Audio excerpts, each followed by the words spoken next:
ኢየሱስ ከአኸም ዝበሎም ሓደ እኳ ከይስሕተኩም ተጠንቀቁ ኣነ ክርስቶስ እየ እናበሉ ብዙሓት ብስመይ ኪመጹ እዮም ንብዙሓቱን ከስሕቱ እዮም ውግእን ወረውግእን ክትሰምዑ ኢኹም ኣስተውዕሉ ኣይትሰንብዱ እዚ ኩሉ ብግድን ክኸውን እዩ ተኾነ መወዳእታ ሽዑ ይኮነን ህዝቢ ኣብ ልዕሊ ህዝቢ መንግስቱን ኣብ ልዕሊ መንግስቲ ኺለዓል እዩ ኣብ ኩሉ ቦታታት ከኣ ረሃብን ምንቅጥቃጥ ምድርን ክኸውን እዩ እዚ ኩሉ መጀመርታ ቅልውላው እዩ በቲ እዋነቲ ንመከራ ኣሕሊፎም ክህቡኹምን ክቀትልኹምን እዮም ስለ ስመይ ከኣ ብኩሎም ኣህዛብ ጽሉኣት ክትኮኑ ኢኹም ሽዑ ብዙሓት ክኽሕዱ ንሓድሕዶም ኣሕሊፎም ክወሃሃቡን ንሓድሕዶም ውን ክጻልኡን እዮም ብዙሓት ሓሰውቲ ነቢያት ክትንስኡ ንብዙሓት ውን ከስሕቱ እዮም ብሰንኪ ብዝሒ ክፍኣት ከኣ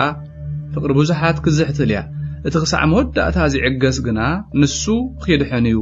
ንኹሎም ኣህዛብ ምስክርነት ምእንቲ ኺኸውን እዚ ወንጌል መንግስቲ እዚ ኣብ ሙሉእ ዓለም ክስበኽ እዩ ሽዑ መወዳእታ ክኸውን እዩ እቲ ብነቢይ ዳንኤል ዝተነገረ ናይ ጥፍኣት ርክሰት ኣብታ ቅድስቲ ስፍራ ቆይሙ ምስ ረአኹም እቲ ዘንብብ የስተውዕል እቶም ኣብ ይሁዳ ዘለዉ ናብ እምባታት ይህደሙ እቲ ኣብ ዝባና ሕሲ ዝጸንሐ ኸዓ ኣብ ቤቱ ንዘሎ ኺወስድ ኣይውረድ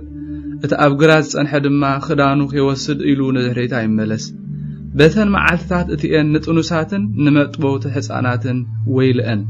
ህድማኹም ብኽረምቲ ወይ ከኣ ብዕለተ ሰንበት ምእንቲ ኸይኸውን ጸልዩ ከመይ ሽዑ ካብ መጀመርታ ዓለም ሒዙ ክሳዕ ሎሚ ዘይኮነ ድሕሪ ሕጂ እውን ከቶ ዘይከውን ብርቱዕ መከራ ኺወርድ እዩ እተን መዓልትታት እቲአን ዘይሓፅራ እንተዚኾናስ ስጋ ዝለበሰ ዘበለ ኩሉ ኣይምድሓነን ነይሩ ግናኸ እተን መዓልትታት እቲአን ምእንትቶም ሕሩያት ክሓፅረአን ሽዑ ዝኾነ ሰብ ክርስቶስ እንሆ ኣብዝሎ ወይ ከኣ ኣብትሎ እንተበለኩም ኣይትእመኑ ምኽንያቱ ከኣ ሓሰውቲ መሲሓትን ሓሰውቲ ነቢያትን ክለዓሉ እዮም እንተ ተኸኣሎምስ ነቶም ሕሩያት ከይተረፈኳ ንምስሓት ዓብዪ ምልክታትን ተኣምራትን ክገብሩ እዮም እንሆ ኣቐዲመ ነጊረኩም ኣለኹ እምበኣር እንሆ ኣብ ምድረ በዳ ኣሎ እንተበልኹም ናብኡ ትኺዱ እንሆ ኣብ ውሽጢ ቤት ኣሎ እንተበልኹም ኣይትእመኑ ከመይሲ መብረቕ ካብ ምብራቕ ወፂኡ ክሳብ ምዕራብ ከም ዝረአ ምጽኣት ወዲ ሰብ ድማ ከምኡ ክኸውን እዩ ገንቢ ኣብ ዘለዎ ኣሙራታት ከኣብኡ እዮም ዝእከቡ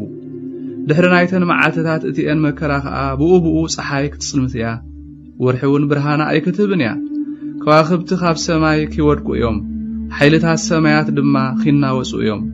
ሽዑ ከኣ ምልክት ወዲ ሰብ ኣብ ሰማይ ክርአ እዩ እንሆ ድማ ኩሎም ኣብ ዓለም ዘለዉ ወገናት ወዲ ሰብ ሓይልን ብዓብዪ ክብርን በደበና ሰማይ ክመጽእ ምስ ረኣይዎ ክበኺዩ እዮም ንሱ ንመላእኽቱ ብብርቱዕ ድምፂ መለኸት ክልእኮም እዩ ንሳቶም ድማ ንሕሩያቱ ካብ ሓደ ወሰን ሰማይ ክሳብ ሓደ ወሰን ካብ 4 መኣዝን ክእክብዎም እዮም ምስላኡ ካብኦም በለስ ተመሃሩ ጨንፈራ ምስ ለምለመ ቆጽላውን ምስ ጠጥዐ ሓጋይ ከም ዝቐረበ ትፈልጡ ኢኹም ከምኡ ኸኣ ንስኻትኩም ነዚ ኩሉ ነገራት እዚ ምስ ረአኹም ኣብ ኣፍ ደገ ከም ዝቐረበ ፍለጡ እዚ ነገራት እዚ ኩሉ ክሳዕ ዝፍጸም እዚ ወለዶ እዚ ከም ዘይሓልፍ ብሓቂ እብለኩም ኣለኹ ሰማይን ምድርን ክሓልፍ እዩ ቃለይ ግና ኣይክሓልፍን እዩ ነታ መዓልትቲኣን ነታ ሰዓትቲኣን ግና ብዘይካ ኣቦ በይኑ ናይ ሰማይ መላእኽቲ ኾኑ ወልድ ኾነ ሓደ እኳ ዝፈልጥ ኣይልዎን